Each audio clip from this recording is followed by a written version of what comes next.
todos, sejam muito bem-vindos de volta aqui ao canal. Hoje, como prometido, trago-vos o meu vídeo de perguntas e respostas acerca da minha casa nova e este vídeo vai dar início aqui a uma nova rúbrica que eu quero criar no meu canal que se vai chamar Casa para Um. Não sei o que é que vocês acham deste nome, deixem-me aqui embaixo nos comentários a vossa opinião, mas foi um nome, um título que me surgiu assim, tipo, de repente, já há muito tempo que eu estava a pensar em fazer esta rúbrica Casa para Um. E pensei neste nome, não sei o que é que vocês acham, se é sonante, se não é. Eu andei a ver e não existe mais nenhum canal com este tipo de nome ou rúbrica, portanto, com este título, portanto, acho que é um título até bastante apelativo na minha opinião, e então este vídeo vai ser o primeiro vídeo desta rúbrica, que então eu vou iniciar aqui no meu canal, e no fundo todos os vídeos que estiverem dentro desta temática da casa estarão inseridos dentro desta rúbrica.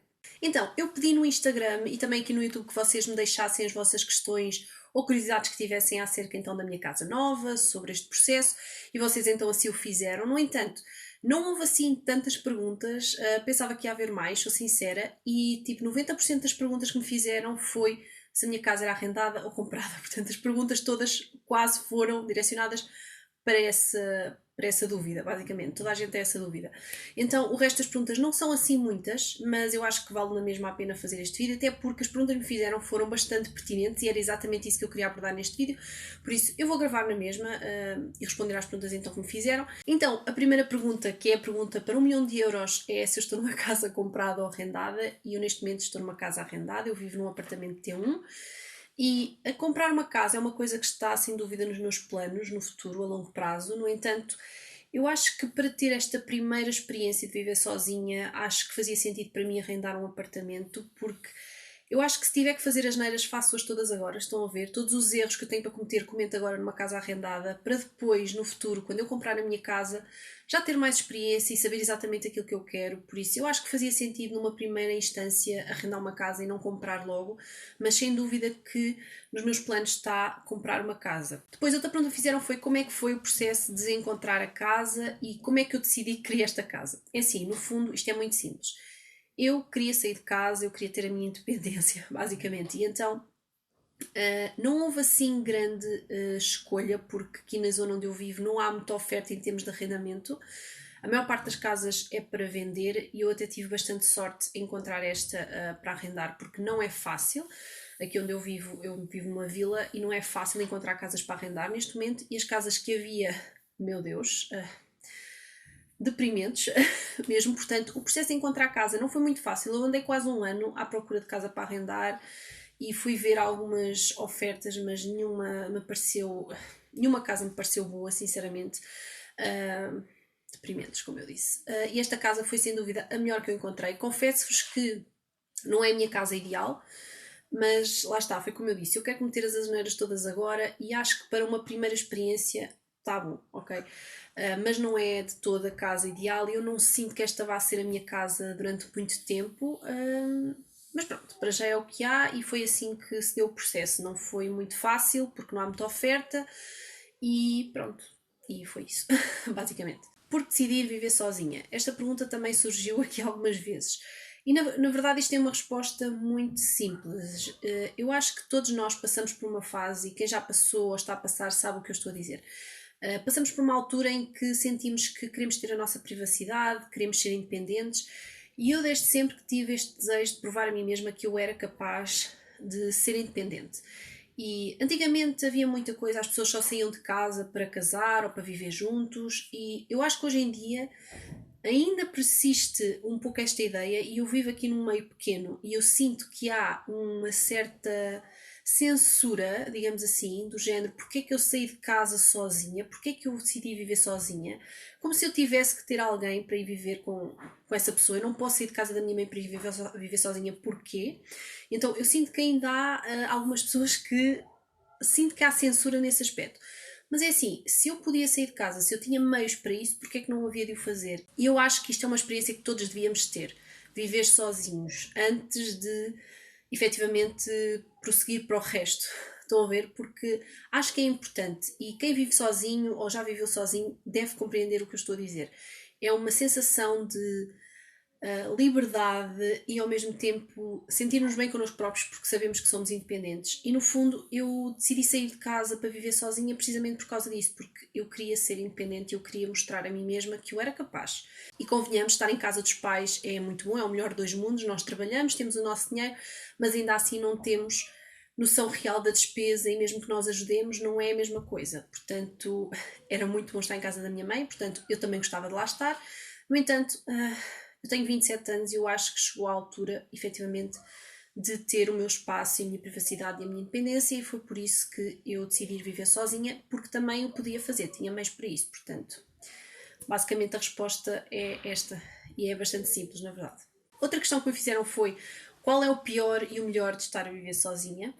E aqui a parte do pior de viver sozinha tem aqui dois aspectos que eu gostava de mencionar. O primeiro é em relação às contas, que era muito mais fácil, claro, se tivesse outra pessoa para dividir as contas. Neste caso, eu pago as contas na totalidade e, portanto, essa é uma parte má de viver sozinha, é que eu tenho que arcar com a despesa toda sobre mim, não tenho com quem dividir essa despesa e, portanto, claro que é um encargo muito maior e, portanto, isso é um dos aspectos negativos de viver sozinha. E outro aspecto é o que muita gente diz, que é a solidão. Neste caso não é bem a solidão, eu não sinto bem solidão porque eu adoro estar sozinha, só que isto provoca é isolamento. E eu noto que como eu gosto de estar muito sozinha, acabo por isolar-me mais. Portanto, eu já fazia isto, eu já tinha tendência a isolar-me, mas agora que estou sozinha acho que tenho tendência a isolar-me um bocadinho mais. Isso acaba por ser uma desvantagem, porque estou ali na minha zona de conforto, estão a ver, e não gosto de sair da minha zona de conforto e acabo por estar ali mais sozinha, e isso é um aspecto um bocado negativo de viver sozinha. E depois, claro, vem a outra parte, o que é o melhor de viver sozinha? E na minha opinião, o melhor de viver sozinha é a liberdade que isso nos traz.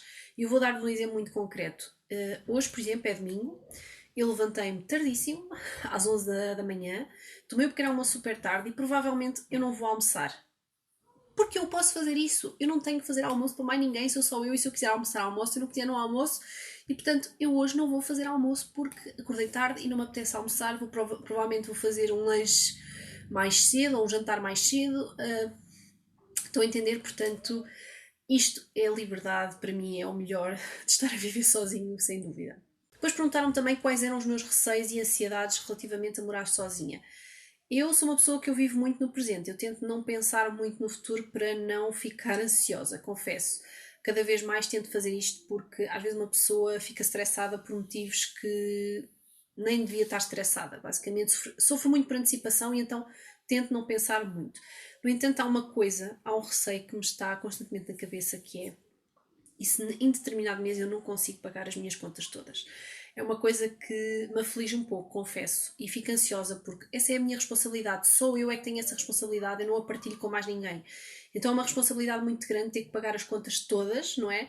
E eu tenho receio que haja algum mês que eu não consiga, porque é assim, eu vou ser sincera, não quero estar a ser injusta, porque eu sei que viver nas cidades é muito pior, só que eu tenho uma renda muito alta aqui. Eu pago quase o valor máximo permitido de renda para a minha tipologia de alojamento. E então, tendo em conta o que eu ganho, tudo o que eu ganho é para a casa, basicamente, quase tudo. Sobra mesmo muito pouco. E então, às vezes, eu tenho receio que não consiga colmatar essas contas todas. Estão a ver? Eu tenho medo que haja algum mês que eu não consiga.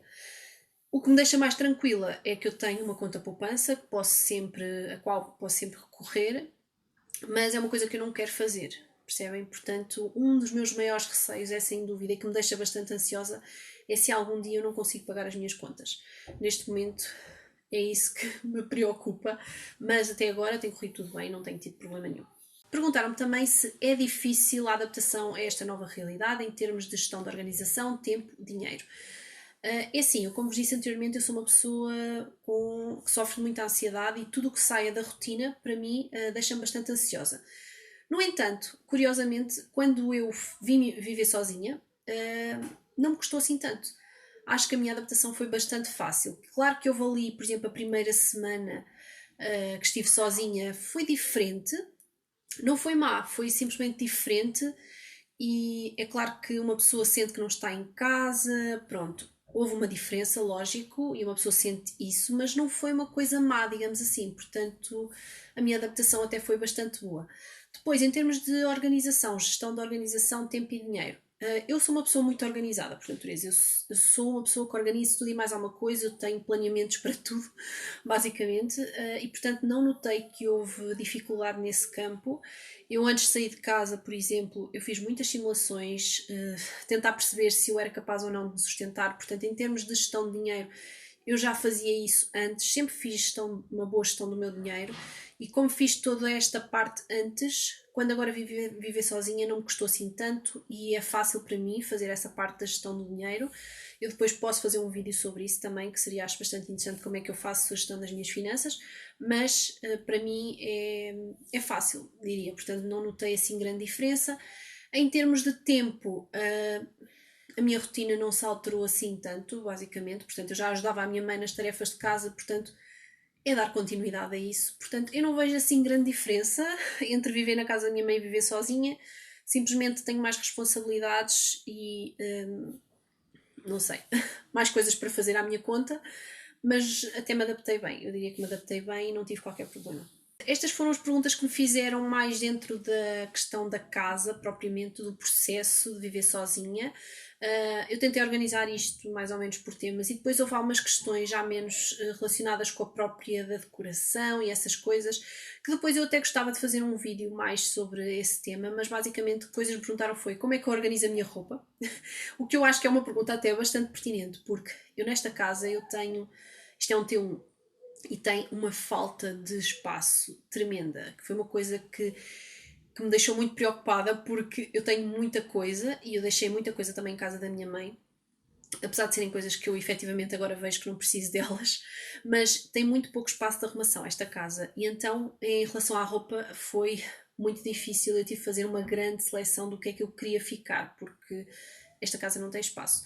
Eu tenho um armário embutido aqui, que é do género que eu tinha em casa da minha mãe, só que tem muito pouco espaço mesmo. E depois tem um problema que eu nunca tinha visto, que é um armário que tem pouca profundidade, ou seja, a minha roupa, em vez de estar direita, tipo, estão a ver, vocês põem a roupinha direita, ela tem que estar assim meio ao viés, estão a ver, para caber toda, o que é muito esquisito para aquilo fechar a porta, é uma porta de correr, aquilo tem que estar tudo assim para a porta fechar, o que é horrível, e isso faz com que eu possa ter menos roupa no armário, eu não posso ter assim tanta roupa, senão o armário não fecha, não é? Portanto, é uma coisa que me deixou bastante preocupada logo desde o início, então como é que eu organizo? Eu organizo no armário, não é? A minha roupa, e eu tenho muita roupa de pendurar, isso é que me dificulta muito a vida, tipo 80% da minha roupa é de pendurar, portanto, isso dificultou-me bastante. E então eu divido a minha roupa pelo armário, tenho também uma cómoda e tenho também um charriot que eu comprei. Eu tinha um, mas que não era muito bom e agora comprei outro um bocadinho melhor. E então divido assim a minha roupa, mas depois, quando eu fizer talvez um tour pelo quarto, ou assim, quando ele já estiver acabadinho, depois também vos posso falar um bocadinho mais sobre esse meu processo de organização. E depois as outras três perguntas que me fizeram sobre este tema da decoração e tudo mais foram feitas pela mesma pessoa, que me perguntou que zona da casa é que eu gostei mais de decorar. E eu vou ser sincera, a minha casa ainda está muito longe de estar ao meu gosto. Então, em termos de decoração, está mesmo muito fraca, mesmo porque né, a pessoa tem que fazer as coisas com calma, porque não há para tudo, não é? E então, primeiro foi aquilo que era realmente importante, e agora sim é que eu vou começar a fazer mais a parte de decoração. Por isso é que eu não, agora já não vou mostrar muito vídeos da casa e tudo mais, porque ainda não tenho as coisas ao meu gosto. E como eu vos disse, esta casa também não é uma casa que eu sinta que vai vir muito tempo, portanto também não vai ser assim nada de extraordinário. Mas então eu diria que a zona da casa que eu gostei mais de decorar foi sem dúvida ao quarto. Isto porque, pronto, ele ainda não está completo e vai ter aqui algumas alterações. Eu próprio ainda não descobri bem qual é a paleta de cores que eu quero ter aqui, aliás, vocês já conseguiram reparar, eu agora mudei estas almofadas, estou a ver como é que me sinto em relação a isto, portanto fiz assim uma decoração diferente. Portanto, ainda nem sei bem, mas porque o quarto? Porque é a única zona da casa que eu tenho inteiramente ao meu gosto, que são tudo coisas minhas. Porque o senhorio tinha mobiliário cá, que eu decidi manter, por exemplo, na sala, porque eu não tinha dinheiro para investir logo em tudo. Portanto, o quarto foi uma coisa que eu fiz tudo novo, portanto, eu tirei a mobília toda e comprei a mobília de quarto, numa boa promoção, na verdade, mas depois eu posso falar sobre isso. E a sala é que está com o mobiliário mais do senhorio, que apesar disso eu tento ali trabalhar, o que não está a ser muito fácil, mas Pronto, a sala é aquela parte que ainda está mais fraca, digamos assim, o que não devia ser. Para mim, a zona que eu sempre pensei em decorar melhor foi a sala, porque é a zona de recepção das visitas, não é? Das pessoas, mas está mais complicado. O quarto é sem dúvida a zona que eu gostei mais de decorar e continuo a gostar, porque tem aquilo que é tudo meu e foi tudo ao meu gosto. Por isso, respondendo à pergunta depois de uma grande resposta, é o quarto. Outra pergunta é se eu prefiro o estilo moderno ou escandinavo, ou os dois. É assim, eu é os dois, sem dúvida, porque eu pretendo fazer uma decoração muito minimalista na minha casa, porque isso traz só vantagens. Para já fica um ar muito clean, porque eu gosto de ver assim o espaço bem clean mesmo, e depois para limpar é muito mais fácil. Portanto, eu diria que gosto muito do escandinavo por esse motivo, que passa muito pelo minimalismo, mas também ter ali uma parte mais moderna. Acho que a mistura dos dois vai muito bem. E depois já respondi também à pergunta seguinte, que era uma decoração mais simples ou com mais acessórios. E é isso, eu prefiro uma coisa mais clean, mais minimalista, porque só traz vantagens de facto, e acho que fica muito mais bonito, um espaço mais harmonioso, com pouca coisa, do que assim uma grande enchente de coisas. E pronto, eu acho que respondi aqui a perguntas bastante pertinentes, que eu acho que contextualizam esta minha mudança, esta nova fase da minha vida, e agora sim já posso partir para outros temas dentro desta temática. Se vocês tiverem sugestões de temas que gostassem de ver aqui dentro deste tema, deixem-me aqui embaixo nos comentários, que eu adoraria ler a vossa opinião. E acho que por hoje é tudo, eu espero muito que tenham gostado deste vídeo. Antes de ir embora, não se esqueçam de subscrever o canal caso ainda não o tenham feito, e ativem também o sininho para estar a par de todas as novidades, para serem assim notificados sempre que eu publico um novo vídeo. E se vocês acham que as vossas amigas iam gostar de conhecer este vídeo ou de conhecer esta nova rúbrica que eu vou inserir aqui no canal, não se esqueçam de partilhar este vídeo com elas, que é muito importante para a divulgação do canal. E, claro, não se esqueçam de deixar um gosto neste vídeo para apoiar também aqui o meu canal, ok? E por hoje então é tudo, eu espero muito que tenham gostado, um grande beijinho e é claro, vemo-nos no próximo vídeo.